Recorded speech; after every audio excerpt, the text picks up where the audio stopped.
Hello दोस्तों, नमस्कार। SM के चैनल में मैं आप सभी लोगों का दिल से बहुत बहुत स्वागत करता हूं। यस दोस्तों, ये आज के दिन का आखिरी वीडियो है एंड यूजुअली संडे का आखिरी वीडियो भी यही होता है कि कल से वापस मार्केट स्टार्ट हो रहा है। एज यूजुअल फॉर्मेलिटी रहती है भाई, सैटरडे संडे तो छुट्टी रहती है। सो कल जब मार्केट खुलेगा तो कौन से ऐसे शेयर्स है, स्टॉक्स है जिनके ऊपर बाजार का ज़्यादा फोकस रहेगा। अब ये फोकस क्यों रहेगा? यस, कुछ कंपनीज को लेकर खबरें आई है, कुछ कंपनी के क्वार्टर 1 के रिजल्ट आए हैं, कुछ कंपनी के कल नंबर्स यहाँ पे रहेंगे। सो बहुत कुछ चीज़ें यहाँ पे इस एक वीडियो में हम कवर करने जा रहे हैं। तो चलो स्टार्ट करते हैं। सबसे पहले तो बाजार के ऊपर रिएक्शन क्या रहेगा ये देखना इंटरेस्टिंग पार्ट है। कुछ अच्छी खबरें भी आई थी, कुछ बुरी खबरें भी आई थी। अच्छी खबर क्या थी कि हाँ भाई, अमेरिका ने अटैक यहाँ पे फिलहाल तो रोक दिया है।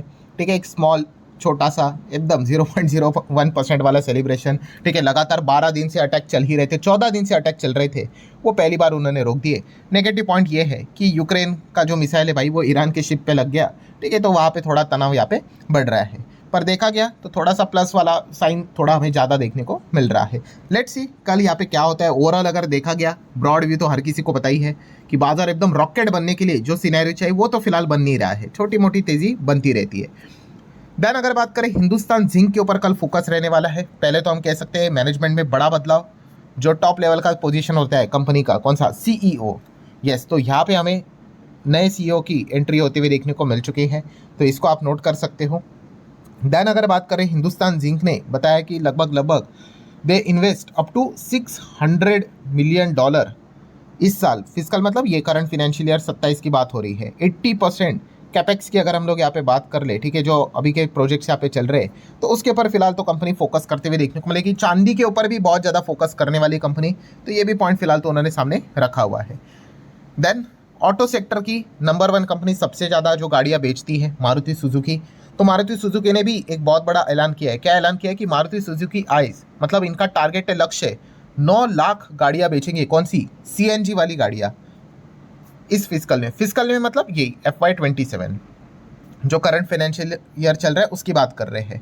सो लेट्स सी ये जो कमेंट्रियाँ देते हैं वो मार्केट का रिएक्शन क्या रहता है, वो देखना एक इंटरेस्टिंग पार्ट बन जाता है। देन लोधा बिल्डर्स की बात कर ले, डेवलपर्स की बात कर ले। पहले इसका नाम माइक्रोटेक डेवलपर्स हुआ करता था, जो बाद में इन्होंने लोधा डेवलपर्स ही कर दिया। सो इन्होंने भी बताया कि इनका लक्ष्य क्या है, करंट फाइनेंशियल ईयर जो चल रहा है 27 वाला, ठीक है, लगभग 20% प्रॉफिट ग्रोथ के ऊपर वो लक्ष्य लेकर यहाँ पे चल रहे हैं, लगभग 4000 करोड़ से भी ज़्यादा।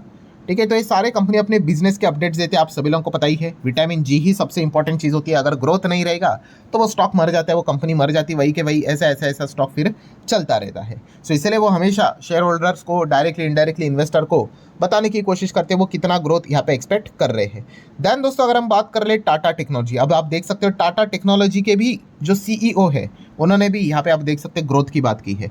तो उन्होंने क्या बात कही है? तो सबसे पहले उन्होंने कहा कि ये जो अभी का फाइनेंशियल ईयर चल रहा है 27, ये ब्रेकआउट ईयर हो सकता है एंड वो एक्सपेक्ट कर रहे हैं कि ग्रोथ मोमेंटम आने वाले समय में वो कंटिन्यू करेंगे। सो लेट्स सी, अभी तो हम सभी लोगों को पता है टाटा टेक का जब आईपीओ आया था, जिनको लगा था भाई वो तो मालामाल हो गए, फिर उसके बाद जो फोमो वाले रहते वो तो ब्लाइंडली ऊपर से बस खरीद लेते, फिर ऊपर से स्टॉक नीचे, अब तो आज के टाइम पे आज मतलब 40% 41% से ज़्यादा गिरा हुआ है टॉप से, अगर देखा गया जब से लिस्ट हुआ है तब से लेके अभी तक। सो कंपनी के सीईओ बताने की कोशिश कर रहे हैं कि यस आने वाले समय में वो मतलब ये ईयर काफ़ी अच्छा रहेगा, जो मतलब फाइनेंशियल ईयर की बात कर रहे हैं, एंड ग्रोथ भी अच्छी खासी चलेगी। ये तो वक्त ही बताएगा भाई कि कंपनी कैसा परफॉर्मेंस देती है। देन अगर बात करें जेन टेक्नोलॉजीज, ये जेन टेक ने हमेशा की तरह परंपरा के अनुसार सैटरडे के दिन अपने नंबर सामने रखे। कैसे रहे कंपनी के नंबर, तो हर किसी ने यहाँ पे पढ़े ही होंगे। ऊपर से देखोगे तो यस काफ़ी डिसअपॉइंटमेंट वाली चीज़ है। 158 करोड़ की कमाई एक साल पहले हुआ करती थी जून क्वार्टर में, वो इस जून क्वार्टर में 142 करोड़ तक नीचे आई है। सेम 3 महीने पहले कंपनी की कमाई 178 करोड़ हुआ करती थी, तो ये भी हमें 142 करोड़ मतलब क्या है, क्वार्टरली ईयरली कंपनी की जो कमाई है, रेवेन्यू है, टॉप लाइन है, वो नीचे आते हुए देखने को मिला है। एंड इसी का फटका कंपनी का आगे नेट प्रॉफिट में भी साफ साफ लग चुका है। 53 करोड़ का प्रॉफिट एक साल पहले था, जो 32 करोड़ तक नीचे यहाँ पे आ चुका है, और 3 महीने पहले ये 47 करोड़ का प्रॉफिट था, वो 32 करोड़ तक नीचे आ चुका है। सो कहानी वही है दोस्तों कि कंपनी के नंबर्स में काफ़ी डैमेज देखने को मिला है। 5.5 का EPS 3.82 हो गया, ठीक है, एंड यहाँ पे भी आप देख सकते हैं 3.42 से, मतलब हम ओवरऑल यहाँ पे कह सकते हैं, ठीक है, थोड़ी सी यहाँ पे EPS में हमें जंप नज़र आ जाएगी because of adjustment, but overall अगर हम यहाँ पे बात कर ले तो यस डिसअपॉइंटमेंट वाला ही परफॉर्मेंस देखने को मिला है। ऑब्वियसली छोटी कंपनियां रहती तो यही रहता है कि एकदम ऐसा चलती है, बड़ा कॉन्ट्रैक्ट मिलेगा तो एकदम रॉकेट, फिर उसके बाद यस यहाँ पे मेंटेन करना अपने नंबर्स को, ये सबसे बड़ा चैलेंजिंग पार्ट यहाँ पे रहता है। सो हम देख सकते हैं इसके पहले कंपनी का जो अर्निंग्स था, ईपीएस था, वो 5-6 के रेंज में यहाँ पे आता था, ठीक है, वो अब आधा हम लोगों को होते हुए देखने को यहाँ पे मिल चुका है। तो लेट्स सी यहाँ पे जेनटेक को लेकर कल के दिन बाजार का क्या रिएक्शन रहता है। सिमिलर वे अगर हम बात कर लेंगे तो यहाँ पे आईडीएफसी फर्स्ट बैंक ने भी अपने नंबर्स यहाँ पे पेश किए हैं। सो टॉप लाइन की बात कर ले, 9,600 करोड़ की कमाई एक साल पहले हुआ करती थी, इस वक्त 11,000 करोड़ को क्रॉस किया। 3 महीने पहले ये 10,500 करोड़ की कमाई होती थी, ये 11,000 करोड़ को क्रॉस किया। क्वार्टरली थोड़ी सी जंप है, ईयरली देखा गया तो बहुत अच्छी जंप है। रही बात प्रॉफिटेबिलिटी की तो 463 करोड़ का प्रॉफिट 3 डिजिट से 4 डिजिट में आ गया, 319 करोड़ का प्रॉफिट भी 4 डिजिट में आ गया। और यहीं पे अगर हम ईपीएस की भी बात कर ले जो पॉइंट में चलता था, अब देख सकते हो वो हमें 1+ में जाते हुए देखने को मिला है। अब बैंक की बात है तो एनपीए की भी बात होती है, तो एनपीए आप देख सकते हो 1.97 का एनपीए 1.51 हुआ है, तो नीचे गया है तो अच्छी बात है। 1.61 का एनपीए 1.51 हुआ है, तो ये भी नीचे गया है तो अच्छी बात है। सो कुल मिला के हम कह सकते हैं ऑन पेपर कंपनी ने सारा डेटा यहाँ पे अच्छा परफॉर्मेंस यहाँ पे दिखाया है। लेट्स सी अब मार्केट का अल्टीमेट रिएक्शन वो तो हमें कल ही पता है, यहाँ पे चल जाएगा। और भी अलग अलग फैक्टर्स होते हैं, मैंने काफ़ी बार आपको समझाया, नंबर्स पढ़ना मतलब ये बस इतना नहीं, ये तो हम बस ऊपर से हाईलाइट्स कैसे देखते हैं वैसे ही हमें चीज़ें देखने को मिल जाती है। देन अगर हम बात कर ले दोस्तों तो आईफोन, यस आईफोन की अगर बात कर ले, मतलब एप्पल कंपनी तो आप सभी लोगों को पता ही है। सो एक नया टैक्स लगाने की बात कर रही है दोस्तों, रिपोर्ट के जरिए यहाँ पे खबर यहाँ पे सामने आ रही है। अगर मैं आप लोगों के सामने रख दूं रिपोर्ट, मतलब अभी भी कंफर्म नहीं हुआ है कि एप्पल टू चार्ज कौन सा इम्पेशंस tax as it plan to launch iPhone models month apart. मतलब आप सभी लोगों को पता है अब आईफोन 18 भी आने वाला है, एंड अगर आपको यहाँ पे नाम से ही पता चल जाता है इम्पेशंस टैक्स, मतलब यस अगर आपको समय से पहले चाहिए प्रोडक्ट तो एक्स्ट्रा आपको पैसे देने पड़ेंगे, ठीक है, उसी को नाम उन्होंने दिया है कि इम्पेशंस टैक्स, ठीक है। तो ये चीज़ें फिलहाल तो हम लोगों को फिलहाल तो रिपोर्टेडली यहाँ पे सामने आते हुए देखने को यहाँ पे मिल रहे। फोर्ब्स ने इस चीज़ को यहाँ पे कवर किया है। लेट्स सी ऐसा होता है कि नहीं होता है, ठीक है। एंड आपको पता ही है आईफोन का क्रेज़ कैसा है हमारे देश में, तो आप सभी लोगों को पता ही है 70% आईफोन तो ईएमआई के ऊपर चल रहे हैं। मतलब 100 आईफोन अगर बेचे जाते हैं 70 उसमें ईएमआई के ऊपर है, ठीक है। मतलब 30 आईफोन ऐसे हैं जो कि लोग डायरेक्टली कैश में यहाँ पे खरीद लेते हैं। सो काफ़ी बड़ा लेवल का क्रेज़ है, क्योंकि ईएमआई जब लिखा जाता है आप सभी लोगों को पता है अगर 2 लाख का प्रोडक्ट होगा तो ईएमआई में लिखा जाएगा 4,000, 5,000, 6,000, तो लगता है अफोर्डेबल है। एंड आपको पता ही है इसी चीज़ के चलते काफ़ी लोग फाइनेंशियली मतलब जो ट्रैप रहता है, डेट ट्रैप जो रहता है उसमें भी यहाँ पे फंस चुके हैं। लेट्स सी ये खबर सच होती है कि नहीं, रिपोर्ट के जरिए बताए जा रहे। देन कोई इंट्रोडक्शन की ज़रूरत है नहीं, रामदेव अग्रवाल जी तो उन्होंने यहाँ पे कुछ पॉइंट सामने रखे। पहले तो उन्होंने बताया कि यस जो फिलहाल ऑयल, देन रुपी की अगर बात कर ले ये मार्केट के हिसाब से सबसे बड़ा रिस्क है। देन उन्होंने ये भी बताया कि एफआईज अब वापस नहीं आने वाले हैं, काफ़ी मुश्किल रहेगा, बट उन्होंने ये कहा है कि स्टॉक्स जो नीचे मिल रहे हैं उसको एक्यूमुलेट कर लो, ठीक है, ये एक अपॉर्चुनिटी है। तो ये भी एक फिलहाल तो पॉइंट उन्होंने फिलहाल तो सामने रखा है। उनको लगता है कि इंडिया की जो ग्रोथ रहेगी जीडीपी वो 7% के आसपास ही यूजुअली देखने को यहाँ पे मिल सकती है। देन दोस्तों अगर हम बात कर लें, we all know that education minister Dharmendra Pradhan ये हुआ करते थे।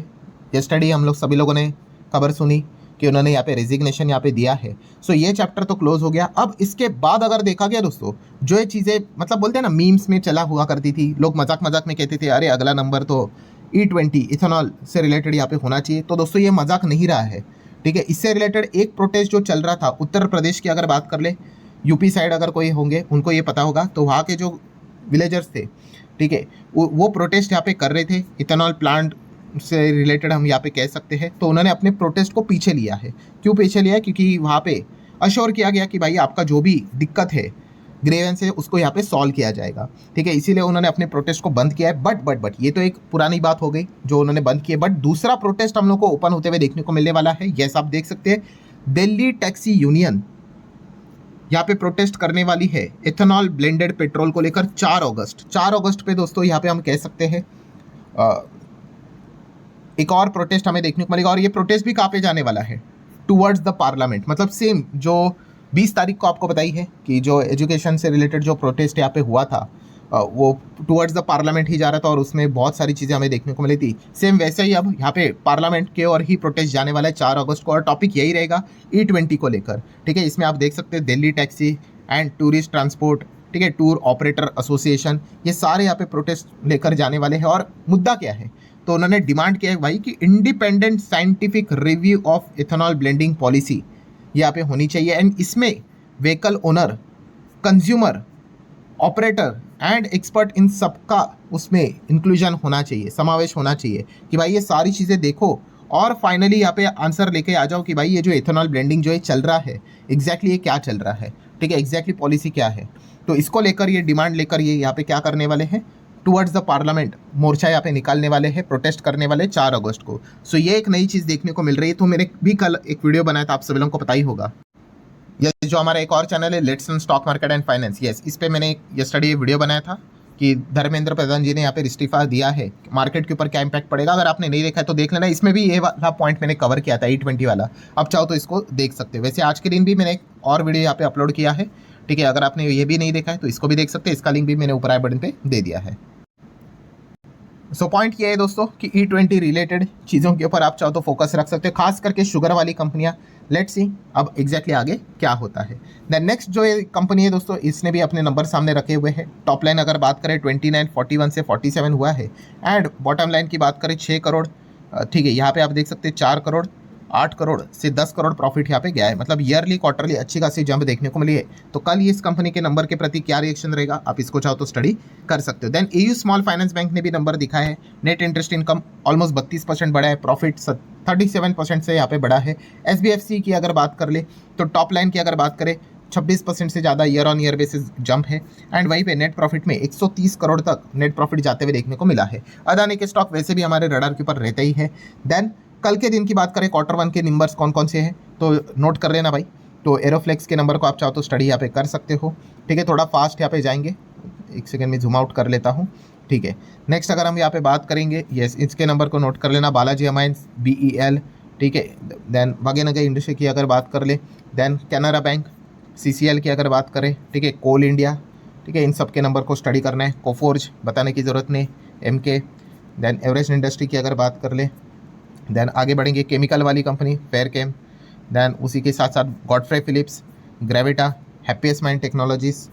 देन नेक्स्ट अगर हम बात करें होम फर्स्ट, हुडको की बात कर ले, ठीक है, इंडस टावर की अगर बात कर ले, तो ये सारे कंपनी के नंबर कल हमें देखने को मिलने वाले। JK पेपर की बात कर ले, नोट कर लेना। देन ये कुछ और एक दो कंपनियां हैं, इनके भी नंबर आप ऊपर ऊपर से पढ़ोगे तो चलेगा। देन पैकेजिंग वाली कंपनी मॉडटेक, देन उसी के साथ साथ यस नेस्को की अगर बात कर ले। देन आगे यहाँ पे बढ़ लेते हैं, और कौन सी है, यस PN गाडगिल की अगर बात कर ले, ठीक है, ये ज्वेलरी वाली कंपनी काफ़ी इंटरेस्टिंग है, ज़रूर इसके नंबर्स को स्टडी आप कर सकते हो। RR काबिल की अगर बात कर ले, नोट कर लेना। देन उसी के साथ साथ और कौन सी नहीं रहेगी ना, ठीक है, आगे बढ़ लेते हैं यहाँ पे, और कौन सी है यहाँ पे, यस सुमितोमो केमिकल की अगर बात कर ले, सिगाची की अगर बात कर ले, यहाँ पे तो एक बहुत बड़ा हादसा भी हुआ था, ठीक है। And then Tata chemical, then Tata power की अगर बात करें, तेजस नेटवर्क, पूरा टाटा से कल दिन यहाँ पे बिजी है, ठीक है। देन नेक्स्ट अगर हम यहाँ पे बात करेंगे और कौन सी कंपनी है, उषा मार्टिन की भी अगर आप चाहो तो नंबर को स्टडी कर सकते हो। सो ठीक है दोस्तों, जितने भी इंपॉर्टेंट चीज़ें थी मैंने यहाँ पे फटाफट नोट करवा ली है। सो चले, कल से वापस मार्केट यहाँ पे रिज्यूम होने जा रहा है, तो जितने इंपॉर्टेंट चीज़ें थी सारी यहाँ पे नोट हो चुकी है। वीडियो हेल्पफुल लगा होगा, चाहो तो लाइक एंड शेयर यहाँ पे कर सकते हो। डायरेक्टली मिलेंगे कल, तब तक के लिए बाय बाय।